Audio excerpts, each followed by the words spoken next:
भाई कोई कहे कि हमें खुदा दिखाओ, अगर है तो दिखाओ, या ये कि खुदा के एग्जिस्टेंस पर एम्पेरिकल एविडेंस दो, तो ये है दर हकीकत गलत टूल का इस्तेमाल करना।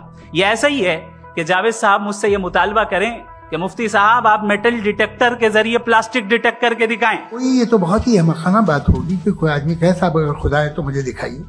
ये तो जाहिलाना बात हुई। मैंने तो नॉर्थ पोल नहीं देखा है, मगर मैं मानता हूं कि नॉर्थ पोल है। अगर आज हमारे जावेद अख्तर साहब ऐसी कोई अकली दलील और लॉजिकल एविडेंस दें खुदा के ना होने पर, जो डेफिनेट भी हो, तो मैं ये ऐलान करता हूं कि यकीनन मैं उस एविडेंस को कबूल करूंगा और उस पर गौर करूंगा। जो मजहब मांगता है, हर मजहब फेथ मांगता। फेथ का मतलब यह है कि ना कोई गवाह हो, ना कोई सबूत हो, ना कोई रैशनल हो, ना कोई लॉजिक हो, ना कोई प्रूफ हो, मगर तुम एक बात को मानो। ऐसा आइलैंड जहां पे हमसे पहले कोई कभी नहीं गया। चलते चलते आपके सामने अचानक आपने देखा एक पिंक कलर की बॉल पड़ी हुई है।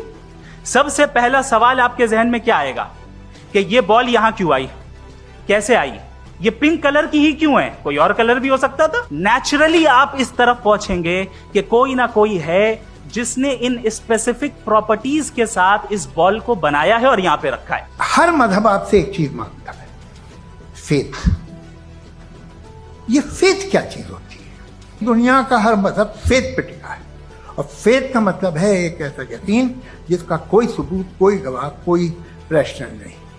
सारे मजहब सब जानते हैं ये दुनिया कैसे बनी थी, कैसे मिटेगी, मरने के बाद क्या होगा, इनको सब इल्म है। इनको किसी को डायनासोर होते थे पहले ये नहीं पता था, किसी को नहीं पता। और सज्जनों, डज गॉड एग्जिस्ट? इस सवाल का जवाब सब अपने अपने तई खोजने की कोशिश कर रहे हैं। कोई इसको गॉड डैम पार्टिकल की खोज बताता है, कोई गॉड पार्टिकल की खोज बताता है, कोई हिग्स बोसान की खोज बताता है, कोई ये सवाल जवाब तलाशने की कोशिश करता है कि मास एग्जिस्टेंस में आखिर आया कैसे, हुआ क्या था, सृष्टि के पहले, समय के पहले क्या था। और कोई ये कहता है कि ये सारी खोजें जिस मस्तिष्क में हो रही हैं प्रकृति के क्रम में, वो कैसे विकसित हुआ। मैं उम्मीद करता हूं कि हम आज इन बुनियादी सवालों के कुछ जवाब हासिल करने में कामयाब हों। मैं सबसे पहले मंच पर आमंत्रित कर रहा हूं मुफ्ती शमाइल नदवी साहब को। आइए सर जी।